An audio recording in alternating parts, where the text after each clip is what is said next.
सातारं सर्वसंपदा लोकाभिरामं श्रीरामं भूयो भूयो नमाम्यहं धर्मात्मा सत्यसन्धश्च रामो दाशरथिर्यदि पौरुषे च प्रतिद्वन्द्वः शयैनं जहि रावणिं जगत्यति बलो रामो लक्ष्मणश्च महाबलः राजा जयति सुग्रीवो राघवेनाभिपालितः दासोऽहं कौसलेन्द्रस्य रामस्य क्लिष्टकर्मणः हनुमान् शत्रुसैन्यानां निहन्ता मारुतात्मजः न रावणसहस्रं मे युद्धे प्रतिबलं भवेत् शिराभिस्तु प्रहरतः पादपैश्च सहस्रशः अर्थयित्वा पुरीं लङ्काम् अभिवाद्य च मैथिलीं समृद्धार्थो गमिष्यामि निशतां सर्वरक्षसां नमोऽस्तु रामाय स लक्ष्मणाय देव्यै च तस्यै जनकात्मजायै नमोऽस्तु रुद्रेन्द्रयमानिलेभ्यो नमोऽस्तु रुद्रार्कमरुद्गमेभ्यः श्रीरघुनन्दन परब्रह्मणे नमः। प्रिया भगवद्बन्धुलारा श्री सीता लक्ष्मण हनुमत समेతుడైనటువంటి శ్రీ రామచంద్ర స్వామి యొక్క దివ్య తిరుకల్యాణ మహోత్సవానికి పూర్వాంగభూతంగా జరుపుకుంటున్నటువంటి రాయబార మహోత్సవం. మీరందరూ రాయబార మహోత్సవానికి వచ్చారా? లేకపోతే ఈ కార్యక్రమం అయిపోయిన తర్వాత దేవాలయ యాజమాన్యం పెట్టేటువంటి ప్రసాద వితరణకు వచ్చారా? ఎంతవరకు పరిశుద్ధంగా చెప్పాలి? స్వామి కన్నా స్వామి ప్రసాదానికి ఎక్కువ విలువ. మీరు కార్యక్రమంలో చూడండి, మేము అమ్మ తరపున ఉండేటువంటి వారు మీరు ఆ మాట చెప్పకూడదు.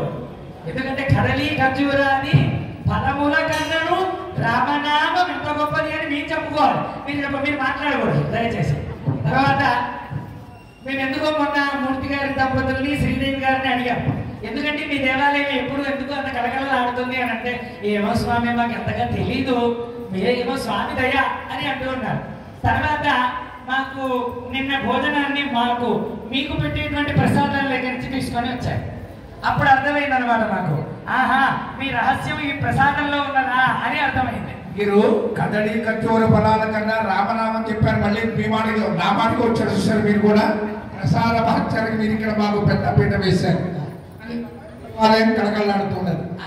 అదే అడుగుతున్నారు, ప్రసాదాల కోసము వచ్చారా లేకపోతే రాయబార మహోత్సవంలో పాల్గొన్నామని వచ్చారా అని చెప్పేసి మేము మా భగవద్ భక్తులను అడుగుతున్నాం. ఎవరు రాముడి తరపున ఉండేటువంటి వాళ్ళ చేతులెత్తండి. మరి అమ్మ తరపున ఉండేటువంటి వాళ్ళ చేతులెత్తండి. ఇక్కడ సగం మంది చేతులెత్తండి. సిగ్గా లేకపోతే మొహమాటమా బిడియమా? మూడు కలిసి కావచ్చు. ఎందున్నా కానీ అమ్మ తరపున ఉండేటువంటి వాళ్ళు ఎక్కువ మంది. రెండు చేతులు ఎత్తుంది అట్ట ఇట. అటు ఇటు ఉన్నవాళ్ళు రెండు చేతులు ఎత్తుతున్నారు. స్వామి తరపున ఉండేటువంటి వాళ్ళ అలాగే. అయితే ఇప్పుడు మనం ఇందాక ప్రారంభనీయ శ్లోకాన్ని ఆపదామ బహర్దారం జయమంగళ శ్లోకములు అని అంటారు. ఈ జయమంగళ శ్లోకముల్లో హనుమంతుడు నేను గొప్పవాడిని, తనకు ఎప్పుడు కూడా తన గొప్ప అని లేదు. తానెప్పుడు కూడా రామ సేవ పాద దురంధర సేవగాయ నమః ఆయన అష్టోత్తరంలో అలాగే ఉంటుంది. కానీ ఎందరు దేవతలకి నమస్కారము చేసినా, ఎందరికి నమస్కారము చేసినా నేను ఈ కార్యమును సాధిస్తాను అని చెప్పేసి లంకకు వెళ్ళినా కూడా ఆయనకు సీత యొక్క జాడ కనబడలేదు. సీత యొక్క జాడ కనబడలేదు. సీత యొక్క జాడ కనబడకపోయేసరికి ఆ హనుమంతుడు ఇక నేను చనిపోవాలి అని చెప్పి నిర్ణయించుకున్నాడు.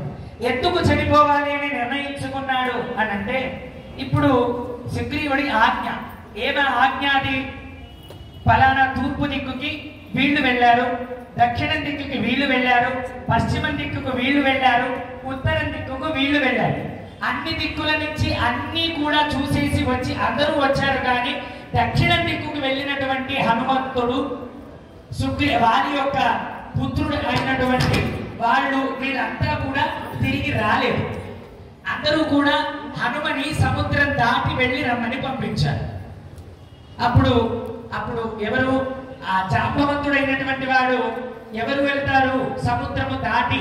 అది ఒక్కటి కూడా వీక్షించి వస్తే కనుక మనకు మొత్తం అంతా కూడా భూమండలం మొత్తం కూడా చూసేస్తాము, ఇక సీత జాడ లేదు అని చెప్పేసి సుగ్రీవుడి దగ్గరికి వెళదాం, ఇక మనం బ్రతికి ఉండమా అనేటువంటిది ఆయన నిర్ణయిస్తాడు అని అన్నారు. అని అంటే నేను వెళ్ళలేను ఆయన, నా వయసు పైబడిపోయింది అని చెప్పేసి జాంబవంతుడు అన్నాడు.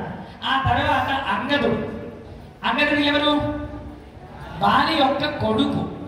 ఈ అంగదుడిని మీరు వెళ్ళి రండి అని చెప్పేసి అని అన్నారు. అంటే నేను వెళ్ళగలను కానీ అక్కడ చూసినటువంటి వృత్తాంతాన్ని మళ్ళీ ఇక్కడికి తీసుకొచ్చి చెప్పేటువంటి శక్తి నాకు లేదు, వెళ్ళేటువంటి శక్తి మాత్రమే నాకు ఉన్నది అని చెప్పేసి అంగదుడు అన్నాడు. సరే, అక్కడి తోట ఆగిపోయింది. ఇక ఎవరిని పంపిస్తారు? ఎవరిని? అక్కడ ఉండేటువంటి చిన్నవాడిని పంపిస్తారు. అవునా కదా?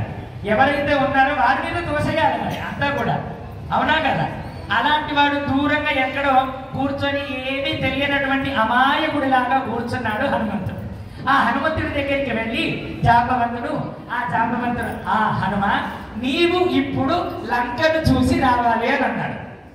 గుండెలో పెద్ద రాయెత్తేసినట్టే హనుమంతుడికి. నేను వెళ్ళి చూసి రావడం ఏమిటి? అంగదుడు ఈ సేవకి ఈ యొక్క సైన్యానికి అంతా కూడా సైన్యాధ్యక్షాన్ని వహించేటువంటి వాడు, నేను కాదు తండ్రి, మీరు పెద్దవాళ్ళు, మీరే న్యాయం చెప్పాలి అని అంటే అప్పుడు